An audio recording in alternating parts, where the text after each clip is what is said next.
रात में पति पत्नी को कैसे सोना चाहिए, इस पर तो हम आपको बहुत कुछ बता सकते हैं, लेकिन आज हम आपको कुछ ऐसे एडवाइस देंगे जिससे कि आपका रिश्ता भी और मजबूत होगा और आप दोनों के अंदर प्यार भी भरपूर होगा।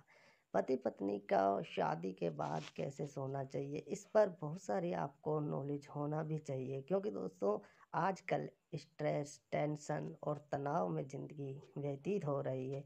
ऐसे में हर एक चीज़ बड़े ही सोच समझ कर हमको करना चाहिए, नहीं तो हम एक भी कोई बोल देते हैं ना मुँह से, तो पता क्या होता है कि एक दूसरे का जो मनमुटाव भी हो जाता है, बहुत जल्दी गुस्सा हो जाते हैं। तो अभी मैंने तो पति और पत्नी के लिए, दोनों के लिए आपको एडवाइस दे रहा हूँ कि कैसे आपको रहना चाहिए जब आप बेडरूम में जाते हैं। बेडरूम में या फिर जैसे कि पति करके बाहर से काम करके आता है, तो आपको उनके साथ कैसा व्यवहार करना चाहिए सोते समय, बेडरूम में जाते समय। इसी तरीके से पत्नी का भी फर्ज होता है, उसी तरीके से पति का भी फर्ज होता है कि पत्नी वो का घर का काम सारा करती है, लेकिन उनका जब आप नाइट में सोने जाते हो तो बहुत सारी चीज़ों को ध्यान में रखना चाहिए। इसे आप अपने जीवन में अप्लाई करेंगे तो ज़रूर आपको फ़ायदा देखने को मिलेगा। तो सबसे पहले पत्नी को क्या करना चाहिए, जब भी पति आपके बेडरूम में आए तो बहुत ही अच्छे से आपको मैनेज करना चाहिए और फालतू की बातें आपको नहीं करनी चाहिए।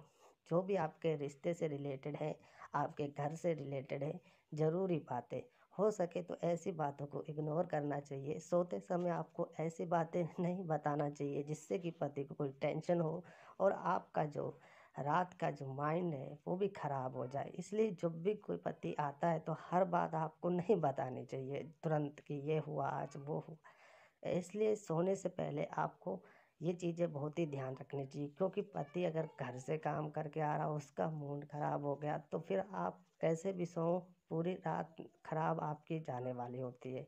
इसीलिए पत्नी को ये विशेष ध्यान देना चाहिए, पति को भी विशेष ध्यान देना चाहिए कि कोई बात आकर उसी समय से, जैसे शाम को हम कर लेते हैं, तो आपको ऐसी कोई बात नहीं करनी चाहिए जिससे कि आपके पत्नी का मन मुटाव हो जाए और आप जब सोने जाते हो, बेडरूम में रहते हो, तो मूड ख़राब हो जाता है। लेकिन हो सके अगर नए कपल्स हैं, नई शादी हुई है, तो आप दोनों को अपने बारे में बात करनी चाहिए, एक दूसरे से प्यार भरी बातें करनी चाहिए, एक दूसरे का हाल चाल पूछना चाहिए कि आज दिन आपका कैसा व्यतीत हुआ, आपका कैसा हुआ। उनके एक दूसरे का बहुत ज़्यादा ख्याल रखना चाहिए। जैसे कि आप मान लीजिए कि कपल्स रखते हैं, गर्लफ्रेंड और बॉयफ्रेंड, ज़रूरी है आज एक दूसरे का दोस्त बनकर जीना आज बहुत ही इम्पोर्टेंट हो गया है। दोस्तों वीडियो से अच्छा लगा है तो लाइक करके शेयर करें, कमेंट ज़रूर करें।